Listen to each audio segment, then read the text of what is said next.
Yo, Rahim here with Eddie Hearn in sunny Sheffield. I don't think you get to say that very often. Yeah. We brought the sunshine down here from London. A fantastic fight week is upon us. Errol Spence versus KELL BROOK. You look a little bit like Errol Spence. Oh, God, here we go. You said that before. Yes, yeah. Now everyone will say it again. yeah. The comment section is going to be filled with it now. Thank you for that, Eddie. That wasn't for you, that was for Dave Allen. Yeah. So, yeah, all right. So, Errol Spence, my little brother, came out here to Sheffield to challenge your man, KELL BROOK. Both guys are fantastic fighters, but it has to be said that one guy is a proven fantastic fighter at the elite level, and KELL BROOK is trying to break in and make his name there. First of all, why was this a good fight for KELL BROOK to take? It seems like, you know, he's got everything to risk. Explain to me why this fight was made and what his thought process was. Well, it wasn't a good fight for KELL BROOK to take. But every day that edges closer, I start to think, what a genius move this was, taking this fight, because I really, really believe that he's going to do a job on Errol Spence on Saturday night. I sat down with KELL BROOK, obviously after the Triple G fight, we were talking about the Khan fight, and I said to him, listen, if you don't fight Khan, then in my opinion, you need to move up to 154 pounds. You're stronger there. And more importantly, if you stay at welterweight and don't fight Khan, you've got to fight Errol Spence. So swerve that. Right. And that's what I said. And he said, yeah, but what happens with my belt? And the only reason he took the Golovkin fight as well is because he maintained his belt. You know, he wouldn't have vacated that belt to fight Golovkin. So I said, well, you'd have to vacate the belt if you move to 154. He said, no chance. He said, I didn't go out and beat Sean Porter for that belt to just give it up. He said, I will beat him and I will knock him out. He said, get me that fight at Bramall Lane. He said, I'm unbeatable there. You know, that's my place. It's the place I come as a kid watching my team. So we made it happen, and every day he looked stronger and stronger and more confident. We were just talking off camera there, you know, Errol Spence. It's like, you know, it's like at one stage he bashed up Algieri, no one did that. He bashed up Bundu, no one's really done that. And then you go, actually he hasn't fought anyone either. So we know he's good. How good? He has never fought an elite fighter. Now he is. I believe Errol Spence is one of the best welterweights in the world, unquestionably. But I've honestly always believed that KELL BROOK is the #1 welterweight in the world. And he couldn't show that against Gennady Golovkin. He showed that he was immensely tough, he was very talented, he had a massive set of nuts. But now he's got an actual chance to show if he is the best welterweight in the world, and I'm very, very excited for him. Well, both are big guys. They're both big welterweights, really. Errol is a very tall guy, a little lean. But another thing that KELL BROOK showed in the Triple G fight is how naturally big he really is. So this discussion at 147, do you stay there, do you vacate? It's got to do more than with just opponents, but can he continue to make 147 with all the conversation and reports and rumors about whether or not he's even going to make the weight for this fight? How concerned are you that he can continue to campaign at 47, and how concerned are you in 48 hours that that scale doesn't say 147? No, I'm definitely not concerned about that. He will 100% make the weight. That won't be a problem. How he makes the weight is another story. I know how he's going to make the weight because I've seen his check weights, and he's absolutely in a place he's never been before at this stage. Almost too good to be true, to be honest with you, with his weight last night. I don't see weight being an issue in this fight. You know, it's a struggle for him, Rahim, but he's not. It's not. I've seen him. You know, I've seen him make 147 pounds before. Carson Jones won. I mean, like, he couldn't even walk to the scales. You know. This is not going to be one of those. You know, he knows. I think KELL BROOK's one of those guys that when he's in with a Carson Jones or someone he believes can't beat him, he takes the foot off the gas. He'll creep into the cupboard at 11:35 p.m. and have a little muffin in camp, you know? Yeah. This time, he's like, they've been feeding him. I mean, he's been the perfect example of how to make weight for a fight in this fight. So I don't think there should be excuses. Even if he does struggle at the weight and it affects his performance, it should not undermine the victory of Errol Spence if that happens. As far as I'm concerned, these two guys are in their prime. They are prepared meticulously. The best man will win on the night. And I can't wait, because this is a fight. You know, you've got execs coming in from over the world. Speaking to Stephen Espinosa the other day, I said, oh, when am I going to see you next? Well, Brooke Spence, I'm not missing that. You know, this is a fighter's fight. This is a fight that the whole fight industry cannot wait for, you know, and both guys need a lot of credit. Errol Spence because he's challenging in the UK, and Kell Brook because he's not swerving his mandatory defence. So this is what it's all about. There is a downside to having faced many elite fighters, and it's wear. When you fight a guy like Triple G at 160, and the fight was stopped on an injury, it's a technical knockout, but we all know now that he suffered an injury to the eye, and this is his first fight back. Errol Spence is no feather-handed fighter. Is there a concern there that he may need to box more and stay away from Errol's power because, exactly I mean, we don't know what happens if that eye gets hit again. It might, well, we do because it's been happening in sparring a lot. And I know sparring, but he's still been sparring with no head guard and with small gloves. So sparring with no head guard. Yeah, because you got to feel that. You got to know that it's okay. And we know from a medical point of view it's okay. But any fighter would. It's like if you broke your jaw. Right. You want to almost take a clean shot on there to make sure it's okay. Sure. I think everything you said completely opposite. I think that he needs to dominate Errol Spence. I think he needs to control the pace of the fight. I think he needs to bully Errol Spence, take the fight to him. You won't see Kell Brook running this fight. You'll see him fighting fire with fire in that ring. You don't want Errol to get in his rhythm. He's fighting away from home. He's going to get booed out of town. It's going to be really horrible and hostile for him. You want to unsettle him. Don't let him get into a rhythm and get comfortable because he's an excellent fighter.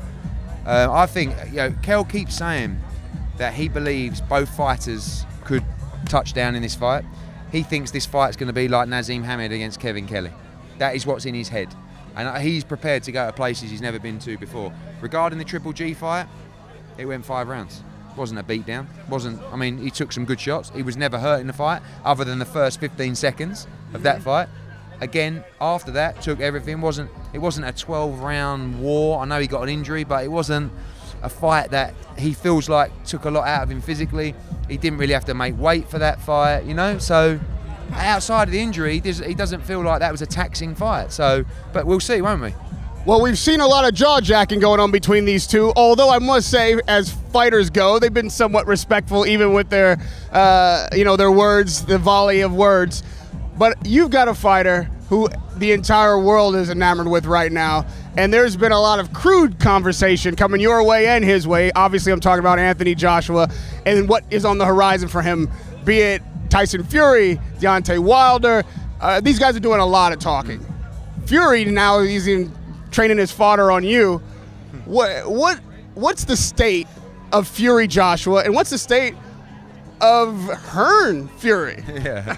Well, the state is he doesn't have a license, so he's probably more likely to knock me out at the moment than Anthony Joshua. Listen, there's no one that wants to see Tyson Fury back in the ring more than Anthony Joshua and myself.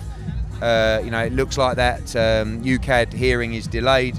Looks like a complete mess. Talking about they won't have the hearing till October, November, and he can't get his license back by then. Therefore, he might not fight this year. It's a real mess, and I don't know enough about it. But like I said, we want to see him back in the ring. The next step for Anthony Joshua will be announced probably in the next 3 or 4 weeks. It's likely to be Vladimir Klitschko. We also have to fight Pulev at some point. Whether it's not next, it's the one after. So we're just sorting that out. He was in the office on Monday.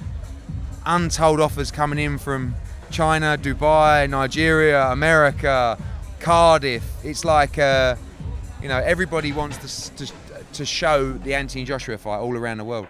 Now we're going to see Joshua Klitschko 2 announced in a couple of weeks. Look, it was a tremendous fight, but I thought it was relatively definitive, even with the knockdown of Joshua. Why do we need to see that fight again? And is it going to be on the same scale? Are you trying to outdo the first fight? He'll definitely outdo it. When you say definitive, Anthony Joshua looked like he was gone and out of the fight in the 5th round. He looked like he may not get up in the 6th round. So I think definitive is the wrong word. I understand what you're saying. A guy gets up from that and knocks the guy out the way he does. Yeah, but I think also Vladimir Klitschko will be thinking, hang on a minute, I should have jumped on him there in the 5th or 6th round. I could have got him out of there. It was an incredible performance from Vladimir Klitschko, one of the best of his career, which should actually show you this guy's not done. He's definitely not done. So why not Vitali? Give Vitali. Yeah, I know, that'd be a big fight. It's the biggest fight for Anthony Joshua outside of Tyson Fury. It's Vladimir Klitschko 2. So you think that's bigger than Wilder? Yes. Joshua? Yeah, really? I do. Yeah, worldwide. Not in America. Not in America, but So we're seeing. Where are we going to see it then? Where or when? Where? We'll Both. Yeah, both. Probably November, December. And like I said, we're not limited to the UK. We have a great thing going here at the moment. We're enjoying it, and but there have been some huge offers coming in from around the world. And I think Vladimir as well, he's the kind of guy that he likes the idea of that. Like, part of him was really proud of doing 90,000 at Wembley, and for him to go to maybe MGM or to China or Dubai, that would float his boat as well. So we have to talk to Bernd Bonti, to Anthony, to Vladimir, and we'll work that out over the coming weeks. We've seen some big lifestyle changes from Joshua. I just talked to him a couple of days ago. He's moving out of his mother's house. When I got home to America, I saw you guys talking about doing a victory tour of sorts. Yeah, he's doing that, yeah. So now we've seen fighters go this way before. He's an incredible talent, but he is young. If you take him on victory tours and his lifestyle starts to change, is there any concern that his focus strays, or that these things become more about business and less about boxing? No, not with Anthony. I mean, the one thing I've always noticed with him is a desire to improve as a fighter and as a person, actually, but definitely as a fighter. And all the things that went wrong in that fight, he wants to correct, he wants to improve on. So I don't see that. I think he's 100% focused on improving as a fighter. He wants to improve on a business sense. He wants to break boundaries. Of course, he wants to make as much money as possible. But he's a very focused individual. And right now, I see no deterrent to that path. I'm not going to keep you out here too long in this hot sun. I got a couple more. Obviously, last Saturday wasn't your card, but it was a tremendous fight. You're used to the Americans coming over to here and getting chucked in the bin, which is all I've been seeing since I've been showing up on your cards. But last Saturday, we saw an American come over here and actually take the strap home for once. How do you rate Gervonta Davis and kind of the spectacle of Floyd Mayweather coming over, the big show? How'd you take that fight? Yeah, I mean, a lot of the time it's about Floyd rather than the fighter, but that's because he's a huge star and all the media want to interview Floyd and not Gervonta. Gervonta is an extraordinary talent. I wasn't sure it was the right move to come to the UK, not because he wouldn't beat Liam Walsh, but because he's to really build on the back of the performance in January. So, I think that he was sensational. He won so easily. I didn't expect that to happen. I thought Liam Walsh would put up a great fight, but Gervonta's a special talent, and I'm looking forward to seeing what he can do in the sport. We just talked off camera. Gervonta Davis against Lomachenko. Yes, please. Give me a prediction on that one. I can't see anyone beating Lomachenko at the moment, but like I said, Gervonta's a great talent, and I think he's going to get better and better. One of the best fights I've seen from smaller guys has been on your card. The very first time I went to Manchester, in fact, we saw Carl Frampton and Scott Quigg. Had a tremendous time in the Manchester area, and I think we'd be remiss if I didn't mention the tragedy there a couple of days ago. And with all the business you've done there, as familiar as you are with the town, just ask you to speak on your feelings, your thoughts on that, and how you're connected to the city. Yeah, it's very sad. I mean, it doesn't matter where that sort of tragedy happens. It's sickening wherever it is, but Manchester's a special place. We've promoted dozens of events there over the years in that arena. And the fact that it's kids as well is just absolutely sickening. You wonder where this world's going and what it's all about. Why would you do that? But we could sit here and talk all day about the politics, and it's our hearts and feelings from Matchroom Boxing go out to all the families involved in that, and also to Manchester as well, which, like I said, is a special place for sport and music and industry as well. They've got big hearts. And you've got to keep going. It's all you can do is keep going. And, it's a brutal world we live in, and very, very sad and disgusting.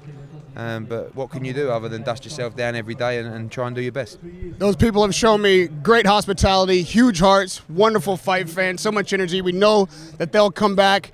They'll be, be able to handle this. And this tragedy is one of the things that has touched us all. So I appreciate you commenting on it. Cheers, Rahim. Radio Rahim with Eddie Hearn.